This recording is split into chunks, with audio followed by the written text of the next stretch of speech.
नमस्कार दोस्तों, आज के वीडियो में हम उन सभी इंजेक्शन के बारे में बात करेंगे जो क्लिनिक पर इस्तेमाल किए जाते हैं। हम जानेंगे कौन सा इंजेक्शन कब लगाया जाता है।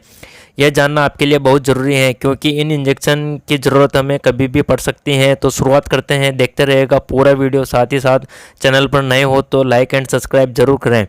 तो पहला इंजेक्शन है पेन किलर या एनाल्जेसिक इंजेक्शन, यानी कि ऐसे इंजेक्शन जो कि शरीर में दर्द होने पर या बॉडी में पेन होने पर लगाए जाते हैं। तो इसका शॉर्ट नेम है डाइक्लोफेनेक। तो ये डाइक्लोफेनेक नाम से लगाया जाता है और ये आईएम और आईवी रूट से लगाए जाते हैं। अब आप सोच रहे होंगे कि आईएम और आईवी क्या होते हैं। तो देखिए, आईएम की फुल फॉर्म होती है इंट्रामस्कुलर, यानी कि ऐसे इंजेक्शन जो मांसपेशियों में लगाए जाते हैं उन्हें हम आईएम इंजेक्शन इंट्रामस्कुलर कहते हैं। इसके अलावा आईवी, इसकी फुल फॉर्म होती है इंट्रावेनस। ऐसे इंजेक्शन जो कि हमारी नस में लगाए जाते हैं उन्हें हम आईवी इंजेक्शन कहते हैं। जो डाइक्लोफेनेक इंजेक्शन है इसे हम आईएम भी लगा सकते हैं और आईवी भी लगा सकते हैं। अब जान लेते हैं इसके कुछ पॉपुलर ब्रांड नेम जो कि आसानी से मिल जाते हैं, जो कि वोवेरोन एंड डायनापार। ये दोनों इंजेक्शन अस्पतालों में बहुत ज़्यादा इस्तेमाल किए जाते हैं।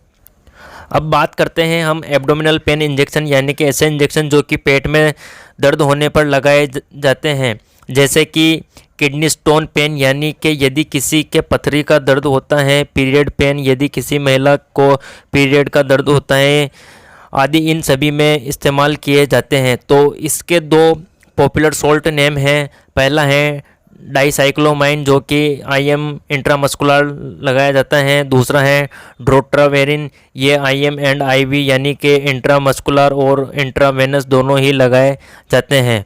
और इसके पॉपुलर ब्रांड नेम है साइक्लोपाम, मेफ्टोल्स्पास एंड ड्रोटिन, जो कि आसानी से मिल जाते हैं और बहुत ज़्यादा इस्तेमाल किए जाते हैं। अब हम बात करते हैं एंटीपायरेटिक इंजेक्शन, यानी कि ऐसे इंजेक्शन जो कि बुखार होने पर या फीवर होने पर लगाए जाते हैं। तो इसके लिए पैरासीटामोल इंजेक्शन लगाया जाता है और ये दो तरह से लगाया जाता है। पहला आईएम यानी कि मसल में और दूसरा आईवी स्लो। यदि आपने देखा होगा किसी को बोतल चढ़ाई जाती है तो उसमें पैरासीटामोल का जो इंजेक्शन होता है वो डाल दिया जाता है, तो काफ़ी स्लो धीरे धीरे चढ़ाया जाता है।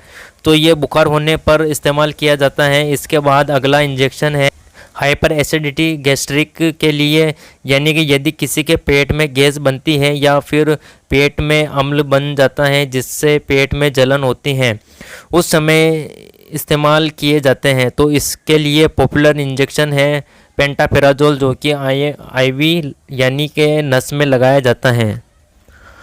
और दूसरा है रेनिटिडिन, जो कि आईएम और आईवी दोनों ही रूट से लगाए जा सकते हैं।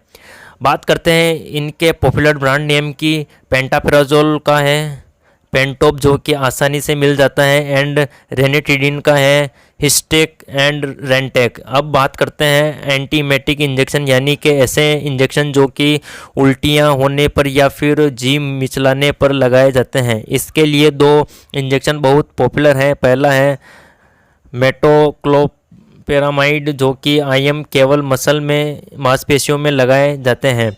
दूसरा है ओंडानसेट्रॉन, जो कि आईएम और आईवी दोनों ही लगाए जा सकते हैं। इनके पॉपुलर ब्रांड नेम है ओंडेम एंड पेरिनोम, जो कि आसानी से मिल जाते हैं। अब बात करते हैं इंजेक्शन टू कंट्रोल ब्लीडिंग, यानी कि यदि किसी के खून बह रहा है उस समय कौन सी इंजेक्शन इस्तेमाल किए जाते हैं। यानी कि यदि किसी को हेवी मेंस्ट्रुअल ब्लीडिंग हो रही है तो ऐसे में ट्रेनेक्सामिक एसिड, जो कि केवल आईवी इस्तेमाल किया जाता है।